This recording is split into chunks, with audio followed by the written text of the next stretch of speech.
Hello everyone, how are you all? I hope well and good. As you know, myself is Janil Kumar and I am here at this platform for the subject zoology. हमारे जो regular session थे उनमें हम हमारे human physiology के segments को detail करते हुए आ रहे थे। तो हमने उस सीरीज में एक्सक्रीटरी सिस्टम या फिर जो एनसीईआरटी के अकॉर्डिंग है excretory products and their elimination वाले सेगमेंट को स्टार्ट करा था। उसमें हमने बेसिक इंट्रोडक्शन देखा था जिसमें एक्सक्रीटरी प्रोडक्ट से क्या मतलब होता है, एलिमिनेशन का क्या मीन होता है, और हमने कुछ एक जनरल एक्सक्रीटरी ऑर्गन्स का भी डिस्कशन करा था जो कि एनिमल जो किंगडम है उसके मेंबर्स जो हैं, ठीक है, बेसिकली वी कैन से जो एनिमल किंगडम के जो मेंबर्स हैं उनमें कौन कौन से एक्सक्रीटरी ऑर्गन्स जो हैं वो मिलते हैं जिनके थ्रू वो एक्सक्रीटरी प्रोडक्ट्स को बॉडी से एलिमिनेट करते हैं, ठीक है। तो उसी सीरीज में हम आज ह्यूमन एक्सक्रीटरी सिस्टम को डिटेल करेंगे। ह्यूमन एक्सक्रीटरी सिस्टम का मतलब है कि ह्यूमन के रेफरेंस में हम एक्सक्रीटरी सिस्टम जो है उसे डिटेल करेंगे, ठीक है। तो बेसिकली कहने का मतलब ये है कि ह्यूमन का एक्सक्रीटरी ऑर्गन जो है उसका अपन डिस्कशन करेंगे। एक्सक्रीटरी सिस्टम का मतलब होता है कोई भी बॉडी सिस्टम है, that means group of many organs, ठीक है, बहुत सारे ऑर्गन्स का ग्रुप होता है, ठीक है। तो इसमें अलग अलग ऑर्गन्स हैं, उनका ग्रुप जो होता है वो मिलकर बनाता है एक्सक्रीटरी सिस्टम, ठीक है। तो ह्यूमन एक्सक्रीटरी सिस्टम जो होता है उसका मेजर जो ऑर्गन होता है, अगर मैं बात करूं major excretory organ, EO means excretory organ of human की बात करूं तो मैं वो होता है किडनी, ठीक है। लेकिन किडनी के अलावा भी बहुत सारे ऑर्गन्स हैं जो कि हमारी बॉडी में इन एक्सक्रीटरी प्रोडक्ट्स को एलिमिनेट कराने का काम करते हैं, ठीक है। तो जैसे कि स्किन भी हमारा ऑर्गन है, यही स्किन है, लंग्स हैं, और मैं बात करूं तो स्किन तो क्या करती है, स्वेटिंग कराती है, लंग्स क्या करते हैं, कार्बन डाइऑक्साइड को करते हैं रिलीज कराते हैं। इसके साथ साथ सलाइवा भी एक हमारा एक बोल सकता हूँ एक्सक्रीटरी कंपोनेंट है जो कि कुछ एक कंपोनेंट्स को एक्सक्रीट कराने का या रिमूव कराने का बॉडी से काम करता है, ठीक है। लेकिन मेजर एक्सक्रीटरी ऑर्गन हम किडनी को ही क्यों बोल देते हैं, ठीक है, ये भी एक रीजन है, इसको हम डिटेल करेंगे। वैसा बेसिकली देखा जाए तो होता क्या है, देखो हम क्या हैं, हम ह्यूमंस हैं, वो क्या हैं, यूरियोटेलिक हैं, ठीक है। अब जब भी यूरिया का फॉर्मेशन डायरेक्ट हमारी बॉडी में नहीं होता है, कोई भी ऑर्गन हो, एनिमल हो, कोई भी एनिमल जो ओरिजिनली तो अमोनिया ही प्रोड्यूस करता है, ठीक है। इस अमोनिया को फिर जो अलग अलग ग्रुप ऑफ एनिमल्स हैं वो अलग अलग फॉर्म में रिलीज करते हैं, फिर बॉडी से एक्सक्रीट अमोनिया के फॉर्म में बहुत कम करते हैं, जो करते हैं वो अमोनोटेलिक होते हैं। इनके अलावा यूरियोटेलिक और यूरिकोटेलिक भी होते हैं, तो human beings are ureotelic basically. तो ये अमोनिया जो है वो लीवर में चली जाती है और लीवर जो होता है, लीवर में इसे प्रोसेस करा जाता है और लीवर में प्रोसेस करने के बाद इसे यूरिया में चेंज कर दिया जाता है, ठीक है। अब यूरिया में चेंज होने के बाद इसे बॉडी से क्या करा जाता है, बाहर निकाल दिया जाता है, रिमूव कर दिया जाता है, ठीक है, आर फॉर रिमूव। अब मैं बताता हूं आपको किडनी को मेजर एक्सक्रीटरी ऑर्गन क्यों बोलते हैं। बिकॉज देखो ये सारी की सारी जो प्रोसेसिंग है ना, यानी कि सबसे पहले क्या हुआ, अमोनिया बना कैसे, चलो मैं आपको ये एक साइक्लिक फॉर्म में डिटेल करा देता हूं। सबसे पहले होता क्या है, सबसे पहले हमने C6H12O6, ठीक है, ऑक्सीजन की प्रेजेंस में इसका ब्रेकडाउन हुआ, CO2 plus H2O plus energy बनी, ठीक है। अब होता क्या है, ये वाली जो रिएक्शन है एक यूनिवर्सल रिएक्शन है, यूनिवर्सल रिएक्शन है किनमें, universal reaction among all the animals, यानी कि सारे के सारे जो एनिमल्स हैं उनमें एक यूनिवर्सल रिएक्शन है, ये रिएक्शन उनमें जरूर से मिलेगी, ठीक है। ये अगर मैं बोल सकता हूं कि ये जो इक्वेशन है या रिएक्शन है ये एक लिविंग कंपोनेंट या लिविंग बॉडी होने का भी एक significance we can say the characteristic हो सकता है, ठीक है। तो ये वाली रिएक्शन है। अब इसमें हुआ क्या, बेसिकली ये कार्बन डाइऑक्साइड रिलीज कराई, इसे बॉडी से बाहर निकालना है, H2O को रीयूज कर लिया जाता है, ठीक है, हमने पढ़ा था, और एनर्जी को क्या कर लिया जाता है, कंज्यूम कर लिया जाता है बॉडी एक्टिविटीज या वाइटल एक्टिविटीज में। लेकिन होता क्या है, ये वाली जो रिएक्शन है, ठीक है, ये एक मेटाबॉलिक रिएक्शन है, इसमें कार्बन डाइऑक्साइड के बनने के साथ साथ और भी वेस्ट बनते हैं जिनको अपन बोल देते हैं नाइट्रोजिनस वेस्ट, ठीक है। तो नाइट्रोजिनस वेस्ट लाइक यूरिया बोल सकते हैं, जो कि बेसिकली यूरिया बनता नहीं है। सारे के सारे जो एनिमल्स किंगडम के एनिमल्स हैं, अमोनिया इसमें फॉर्म होता है, ठीक है। ये नाइट्रोजिनस वेस्ट है, लेकिन जो कार्बन डाइऑक्साइड बना है ये नॉन नाइट्रोजिनस है, नॉन नाइट्रोजिनस वेस्ट। तो एक चीज हमें और पता चली कि नाइट्रोजिनस वेस्ट जो है उनकी भी दो कैटेगरी, सॉरी जो एक्सक्रीटरी प्रोडक्ट्स हैं उनकी दो कैटेगरी होती है। एक होता है नाइट्रोजन कंटेनिंग, एक होता है नॉन नाइट्रोजन कंटेनिंग, मतलब जिसमें नाइट्रोजन प्रेजेंट नहीं है, लाइक CO2 एक्सेट्रा, ठीक है। तो कार्बन डाइऑक्साइड को रिलीज कराने का काम करते हैं लंग्स। ये एक सिंपल प्रोसेसिंग है। इसमें क्या हुआ, यानी कि कार्बन डाइऑक्साइड को ब्लड ने रिसीव करा सेल से, ठीक है, और लंग्स को क्या कर दिया, डिलीवर कर दिया, और लंग्स ने उसको बाहर बोल सकते हैं एक्सेल कर दिया। लेकिन जो ये नाइट्रोजिनस वेस्ट बनते हैं, जैसे कि अमोनिया बना, ये अमोनिया इस फॉर्म में बॉडी से बाहर नहीं निकाल सकते अपन, ना ही इसको स्टोर रख सकते। स्टोर रखना बिकॉज ये हाईली टॉक्सिक है। अब इसे बाहर निकालना है तो हमें क्या चाहिए होगा, वाटर की अमाउंट चाहिए होती है। हमने देखा था कि जो भी एक्सक्रीटरी प्रोडक्ट होता है उसके रिमूवल के लिए, एलिमिनेशन के लिए वाटर की कुछ अमाउंट रिक्वायर्ड रहती है। लेकिन यहाँ पर जो वाटर की अमाउंट है वो बहुत ज्यादा अमाउंट रिक्वायर्ड रहती है इन केस ऑफ अमोनिया। तो हमारी बॉडी में, या जो टेरिस्ट्रिशियल एनिमल्स हैं, बिकॉज हम भी टेरिस्ट्रिशियल हैं, उनमें एक अडेप्टेशन हो सकता है। अडेप्टेशन जिसे बोल सकते हैं, एक अडेप्टेशन होता है, या फिर बोल सकते हैं अपनी सर्वाइबिलिटी को मेंटेन करने के लिए एक टेक्निक जो है वो डेवलप करी है उन्होंने, या फिर बोल सकते हैं इवोल्यूशनरी ट्रेंड में इन्होंने एक चीज सीखी है कि हम अगर अमोनिया को बहुत सारी वाटर अमाउंट के साथ बाहर बॉडी से रिमूव करा देंगे, अगर मान लो इस फॉर्म में रिमूव करा भी दिया, तो इस अमोनिया रिमूवल के साथ साथ, यानी कि अमोनिया का रिमूवल हुआ, अमोनिया रिमूवल, इसके साथ साथ किसका रिमूवल हो गया है, अमोनिया रिमूवल के साथ H2O की बहुत सारी अमाउंट का रिमूवल भी हो गया, ठीक है। तो बहुत सारी वाटर अमाउंट का रिमूवल का मतलब क्या समझते हैं, बॉडी में किसकी कमी हो गई, H2O की क्या हो गई, कमी हो गई, डेफिशिएंसी हो गई। और H2O की डेफिशिएंसी को ही हम क्या बोल देते हैं, डिहाइड्रेशन बोल देते हैं। तो अगर हमें वाटर कंजर्वेशन करना है, ठीक है, यानी कि वाटर को कंजर्व करना है हमारी बॉडी में, तो हमें इस अमोनिया को कन्वर्ट करना पड़ेगा लीस्ट टॉक्सिक सब्सटेंस में, लीस्ट टॉक्सिक, ठीक है, लीस्ट टॉक्सिक सब्सटेंस में इसे कन्वर्ट करना पड़ेगा। तो ये हमारी बॉडी की सेल्स, जो जनरल कॉमन सेल्स हैं, नॉर्मल सेल्स है, वो ऐसा नहीं कर पाती है। तो इसके लिए इस अमोनिया को ट्रेवल कराया जाता है और इसे भेजा जाता है लीवर में, ठीक है, इसे भेजा गया लीवर में। ये हमारा लीवर है। इस लीवर में इसे प्रोसेसिंग करा जाता है, इसे यूरिया साइकिल के थ्रू क्या करा जाता है, यूरिया साइकिल लीवर में चलती है, ठीक है। इस साइकिल के थ्रू अमोनिया को यूरिया में कन्वर्ट कर दिया जाता है, यूरिया को फिर रिमूव कर दिया जाता है। बिकॉज यूरिया को रिमूव करने के लिए कम amount of water, less amount of water जो है वो रिक्वायर्ड रहती है, ठीक है। तो कम पानी हमने लॉस करा, दैट मीन्स हमने डिहाइड्रेशन से हमारी बॉडी को बचा लिया। तो ये होता है basically in case of human beings की यूरिया जो है वो जनरली यूरिया के फॉर्म में ही हमारी बॉडी सेल्स में प्रोड्यूस नहीं होता है, वो अमोनिया के फॉर्म में प्रोड्यूस होता है। उसे लीवर में ले जाकर ऑर्निथीन साइकिल या फिर यूरिया साइकिल के थ्रू यूरिया में कन्वर्ट करा जाता है, देन इसे बॉडी से बाहर रिमूव करा दिया जाता है, ठीक है। तो ये एक एडेप्टेशन बोल सकते हैं इसको, टेरिस्ट्रिशियल एनिमल्स का या फिर ह्यूमन बीइंग्स का, जिसके थ्रू वो बॉडी को डिहाइड्रेट होने से बचाते हैं। तो अब स्टार्ट करते हैं हम ह्यूमन एक्सक्रीटरी सिस्टम को। एनसीईआरटी के अकॉर्डिंग हमने एक अच्छा सा कंसेप्ट सीखा कि हर जो एनिमल किंगडम के जो भी मेंबर्स हैं वो सारे के सारे मेंबर्स अमोनिया ही रिलीज कराते हैं।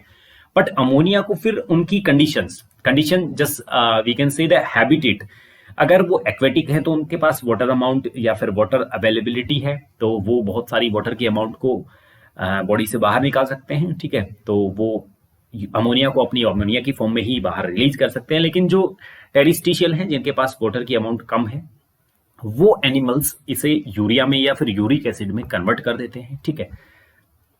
अब जैसे कि हम एवीज में पढ़ेंगे कि ये यूरिकोटेलिक होते हैं, मतलब यूरिक एसिड को रिलीज कराते हैं। तो क्यों उनमें यूरिक एसिड रिलीज होता है, ये भी हम एक कंसेप्ट के फॉर्म में पढ़ेंगे। बिकॉज वहां पर देखो, इससे बहुत सारे लोग बता देते हैं कि फ्लाइंग जो कैरेक्टर होता है उनका, यानी कि एवीज जो है वो बेसिकली उड़ने वाले एनिमल्स हैं। तो उनकी वाटर जो, मतलब वो यूरिक एसिड तब प्रोड्यूस करते हैं ताकि उनमें वाटर लॉस बहुत कम हो, और वो वाटर को कंज्यूम इसलिए करते हैं, कम कंज्यूम करते हैं वाटर को, बिकॉज उनको उड़ने में कोई परेशानी ना हो। लेकिन ये कंसेप्ट बेसिकली गलत है, बिकॉज वो उनका नेचर है, उनको जो वाटर की अमाउंट है वो कम रिक्वायर्ड रहती है, जिसकी वजह से वो वाटर को कम कंज्यूम करते हैं। लेकिन जो उनका यूरिक एसिड को एक्सक्रीट कराने का जो फंडा है, यानी कि बेसिकली अमोनिया बनता है। अमोनिया को इन केस ऑफ एवीज, चलो मैं बता देता हूं, एवीज केस, ठीक है, in case of aves, in case of aves, या फिर मैं बोल सकता हूं बर्ड्स, ठीक है, बर्ड्स के केस में क्या करा जाता है, अमोनिया बना, ठीक है, अमोनिया को कन्वर्ट करा किसमें, यूरिक एसिड में। यूरिक एसिड बहुत कम टॉक्सिक है, लीस्ट टॉक्सिक नाइट्रोजिनस वेस्ट है, ठीक है। अब इसे क्या कर देते हैं, वो रिमूव करा देते हैं। अब इस रिमूवल का फंडा जो है, बेसिकली लोग बताते हैं कि ये कम वाटर की रिक्वायरमेंट रहती है, वाटर जो है बहुत कम रिक्वायर्ड रहता है इस प्रोसेस में, तो वाटर का कंजप्शन कम करेंगे वो, ताकि उड़ने में उनको हेल्प मिले। लेकिन ऐसा नहीं होता है। बेसिकली होता क्या है, उनके एम्ब्रियोनिक डेवलपमेंट को अफेक्ट करता है अगर वो अमोनिया को रिलीज करा देते हैं तो, ठीक है। अमोनिया को इसी फॉर्म में अगर वो एक्सक्रीट कराते हैं तो उनमें क्या होता है, एम्ब्रियोनिक डेवलपमेंट जो होता है वो अफेक्ट होता है। लेकिन इससे क्या फर्क पड़ेगा, ठीक है, तो इससे मैं बता देता हूं क्या फर्क पड़ता है। यानी कि एक एग है, एग के ऊपर है कैल्शियम कार्बोनेट का एक शेल है, ठीक है, CaCO3 है, सॉरी, ठीक है, कैल्शियम कार्बोनेट, जो कि क्या है, ये है O2 और CO2 के लिए परमिएबल है, ठीक है। इसके अलावा इसकी परमिएबिलिटी किसी के लिए नहीं है और गैसेस के लिए। तो अगर यहां पर डेवलपिंग एम्ब्रियो जो है, ये एम्ब्रियो जो है, सॉरी, एम्ब्रियो अगर अमोनिया रिलीज करा देगा यहां पर अमोनिया, तो अमोनिया टॉक्सिक है, टॉक्सिक है तो इस एनवायरमेंट को, बिकॉज ये केवल ऑक्सीजन और कार्बन डाइऑक्साइड के लिए परमिएबल है, तो अमोनिया जो है वो गैस जो है वो बाहर रिलीज नहीं हो पाएगी, ठीक है, ये बाहर रिलीज नहीं हो पाएगी। तो इसमें इस क्लाइमेट में एग का जो क्लाइमेट है वो अमोनिया की वजह से क्या हो जाएगा, टॉक्सिक हो जाएगा, और ये एम्ब्रियो जो है कुछ देर बाद या कुछ टाइम बाद जो होगा डेड हो जाएगा। तो ये एक्चुअली एम्ब्रियोनिक डेवलपमेंट को अफेक्ट करता है, इसी वजह से अमोनिया को यूरिक एसिड के फॉर्म में वो रिलीज कराते हैं, ना कि अमोनिया या फिर यूरिया के फॉर्म में, ठीक है। तो पढ़ते हैं अपन human excretory system. The excretory system consist of a pair of kidneys, ठीक है, जिन्हें मेजर एक्सक्रीटरी ऑर्गन बोल देते हैं। इसका रीजन हमने अभी देखा। वन पेयर ऑफ यूटरस, ठीक है, एक पेयर यानी कि दो किडनी, और एक पेयर यूटरस मतलब दो यूटरस, एक यूरिनरी ब्लैडर और एक यूरेथ्रा, ठीक है। Kidneys are reddish brown bean-shaped structures situated between the labels of last thoracic and third lumbar vertebrae, ठीक है, close to the dorsal inner wall of the abdominal cavity, ठीक है। ये इसकी पोजीशन के बारे में बताया गया है, ठीक है। नेक्स्ट आता है each kidney of an adult human measures, यानी कि डायमेंशंस हैं 10 to 12 सेंटीमीटर इन लेंथ, लंबी होती है, 5 to 7 सेंटीमीटर विड्थ होती है, चौड़ाई होती है इसकी, 2 से 3 सेंटीमीटर मोटी होती है, ठीक है, with an average weight of 120 to 170 grams, ठीक है, ये 120 से लेकर 170 ग्राम तक होती है। Towards the centre of the inner concave surface of the kidney is नोच कॉल्ड हाइलम, ठीक है। ये किडनी के स्ट्रक्चर्स का डिस्कशन करा गया है। यहाँ पर ये दो पेयर, एक पेयर है, एक किडनी ये हो गई, एक ये किडनी हो गई, ठीक है, यूरेटर, एक यूरेटर ये हो गया, एक वाला यूरेटर हो गया, ये यूरिनरी ब्लैडर है जो सिंगल है, ठीक है।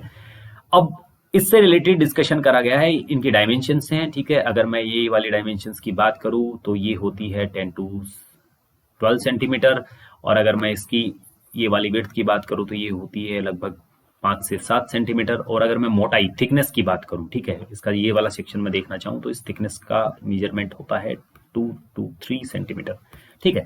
नेक्स्ट आता है ये जो ये वाला पोर्शन है, किडनी का सेंटर वाला पार्ट है, जो कि एक नोच के फॉर्म में प्रेजेंट है, इसे हाइलम बोल देते हैं, ठीक है। हाइलम के थ्रू यूरेटर, ब्लड वेसल्स और नर्व वेसल्स जो होती है वो इसमें एंटर करती हैं किडनी में। Inner to the hilum is a broad funnel shaped space called the renal pelvis, और फिर ये जो स्पेस है जहां पर ये हाइलम एंटर करता है, यानी कि हाइलम वाला जो प्रोजेक्शन है वो अंदर की ओर जाता है, उसे पेल्विस बोल देते हैं, ठीक है।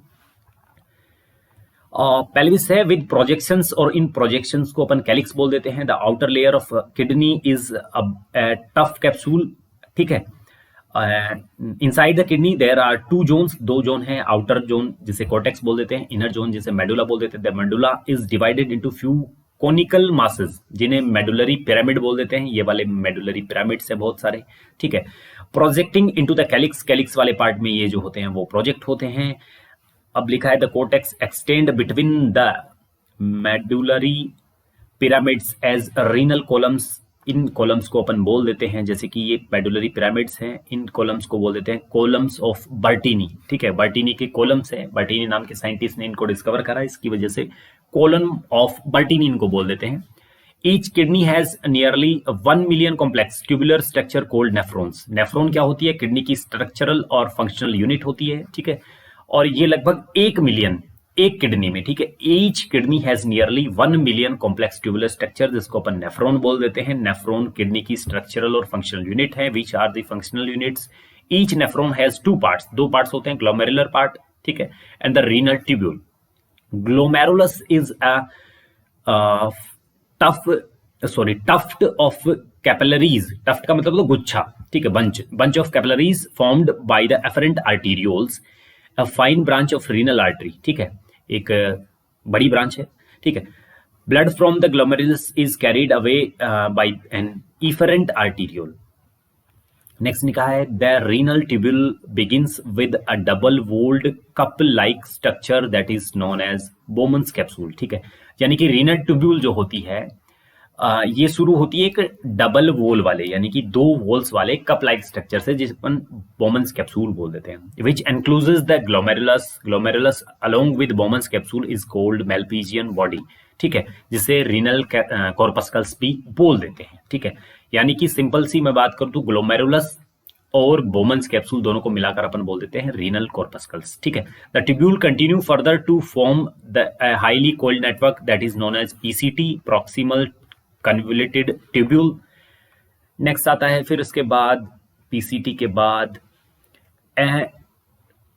Hairpin shaped Henle's loop. ठीक है, the next part of the tubule which has a descending and N ascending limb. ठीक है, the ascending limb continues as another highly coiled tubular region called distal convoluted tubule या DCT. The DCTs of many nephrons opens into a straight tube called collecting duct. यानी कि बहुत सारे DCTs जो हैं वो जाकर ओपन होते हैं कलेक्टिंग डक्ट में। ठीक है, many of which converge and open into the renal pelvis, फिर pelvis वाले पार्ट में चले जाते हैं मेडुलरी पिरामिड्स के थ्रू होते हुए। ठीक है, और कैलिक्स में जाकर एंड हो जाते हैं। The Malpighian corpuscles, PCT and DCT of the nephron are situated in the cortical region of the kidney.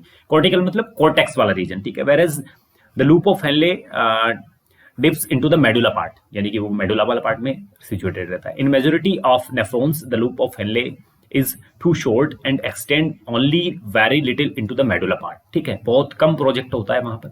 Such nephrons are called cortical nephrons, यानी कि जिन नेफ्रॉन्स में जो हेनलेज लूप होता है वो केवल और केवल कोर्टेक्स वाले पार्ट में ही क्या होता है, एक्सटेंड रहता है। मेडुला वाले पार्ट में बहुत कम एक्सटेंड होता है। उन नेफ्रॉन्स को कोर्टिकल नेफ्रॉन्स का नाम दे देते हैं। In some of the nephrons the Henle's loop is very long and runs deep into the medulla. That kind of nephrons are known as extra medullary nephrons. Juxta medullary का मतलब होता है medulla में बहुत ज्यादा धसा हुआ। ठीक है, more projecting in the medulla part. ठीक है, नेक्स्ट आता है the efferent arteriole emerging from the glomerulus forms a fine capillary network around the renal tubule and called as peritubular capillaries. Peritubular का मतलब क्या है? देखो कहाँ है आर्टीरियोल्स, कहाँ से इमर्ज होती है? ग्लोमेरुलस से होती है, और कैपिलरीज का एक अच्छा नेटवर्क बनाती है अराउंड द रीनल ट्यूब्यूल। ठीक है, तो रीनल ट्यूब्यूल, पेरीट्यूबुलर कैपिलरी मतलब किसी भी ट्यूब लाइक स्ट्रक्चर। ठीक है, कोई भी ट्यूब है उसके अराउंड अगर कोई वेन्स का या फिर किसी भी टाइप की कैपिलरीज का नेटवर्क देखने को मिलता है तो उसे बोल देते हैं पेरीट्यूबुलर कैपिलरीज का एक नेटवर्क।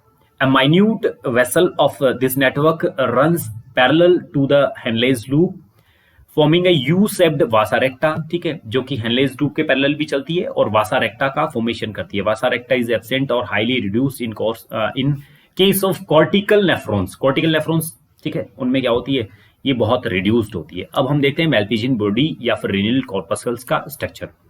यहां पर हमने देखा था कि बोमन्स कैप्सूल और ग्लोमेरुलस प्लस ग्लोमेरुलस